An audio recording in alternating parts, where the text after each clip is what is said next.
Hi, I'd like to talk to you a little bit today about choosing the right vise. You're just starting out on your career as a fly tyer. You need to get a set of tools that are going to work well for you.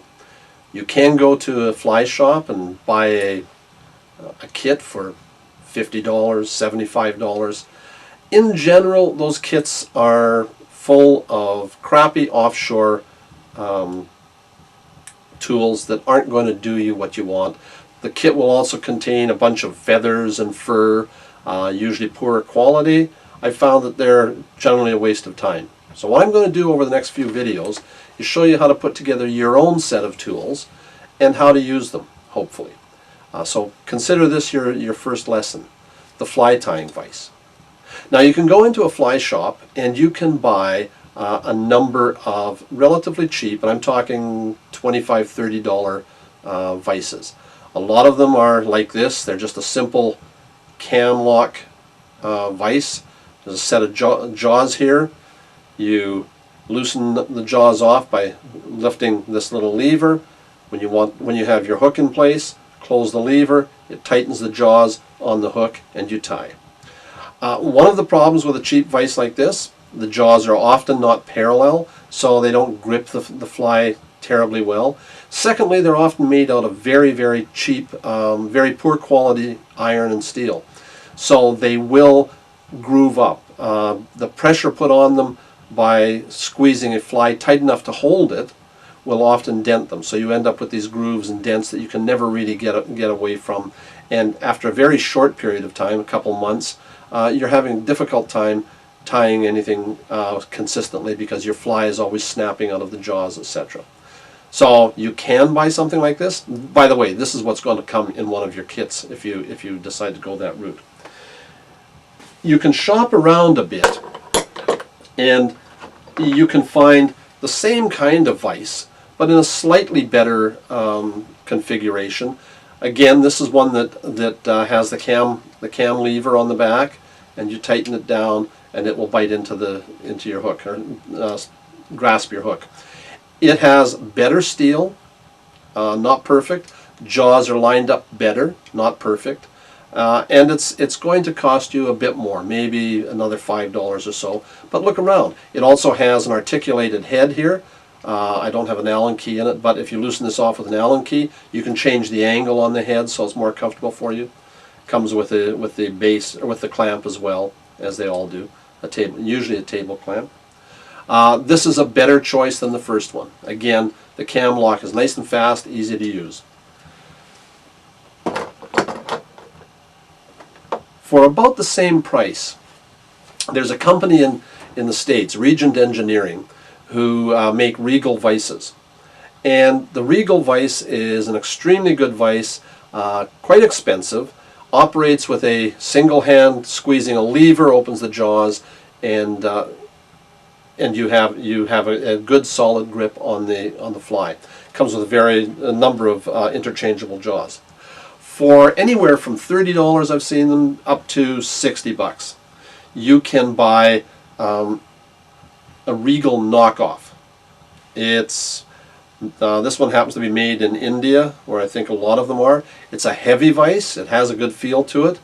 To change flies, you simply grab this lever, squeeze it, and the jaws here open. You put the fly in and let it go. I have one of these. I used this for a long time. It has another advantage that you won't necessarily think of right away. On the side here, there's a little Allen key. You loosen that off, and the vise itself rotates. Now, this isn't a true rotary vise. Although it will rotate, it's pretty clunky. But if you're tying a fly and you want to see what the other side looks like, it's easy to flip it around, take a quick look, put it back, tighten up the Allen key, and you're away. When you're done, you just squeeze the jaws open, drops into your hand, and you're away. I've tied several hundred, maybe thousands of flies on this particular vise. The jaws still hold well. They're much more parallel. The steel seems to be a bit harder in them. I recommend this for a beginner. I don't see any reason to spend any more than this unless you're pretty sure you're going on. My next vise was a Griffin. I can't remember the model number on it. It's their basic Griffin model. This one tightens on the jaws with 2 set screws. You use one to tighten it up and then another to squeeze them even tighter together. It's a very good vise. I have no problems with wear on it. It's always held well. So much so that when I decided to go to a rotary, I also went to Griffin. They make the Griffin Mongoose. I'm going to talk about rotary vices too. I have one here, my Griffin Mongoose. Again, it has the 2 set screws, one here and one here. You loosen off the bottom one as much as you can, then tighten your fly in here. It'll be tightish. Then you use this for the final tightening. Tighten it down.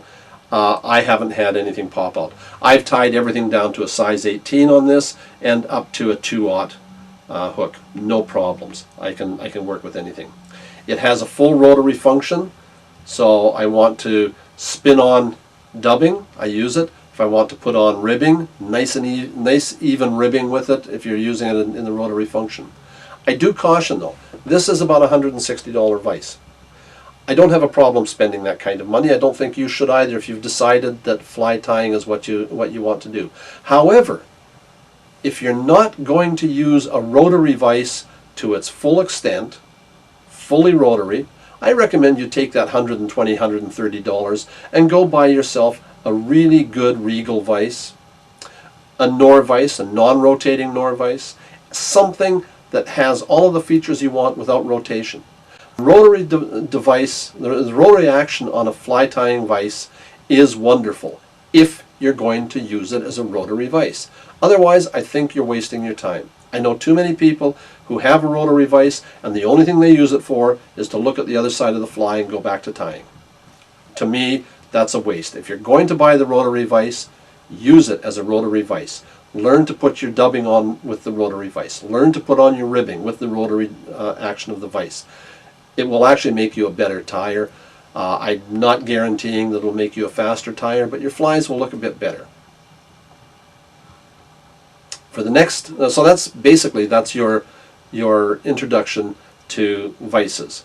Get yourself a good vise. You can either use a clamp to clamp to your desk. This is the way most people work with them. Or you can shop around and find yourself looking around. I can't even find it. Here it is. Find yourself a pedestal. This one feels like about 2 or 3 pounds. It's just an iron base with a clamp in it. You can set your vise at a comfortable height on a table. For me, this would be too high, but one of the nice things about the Griffin vise is it splits into 2 sections.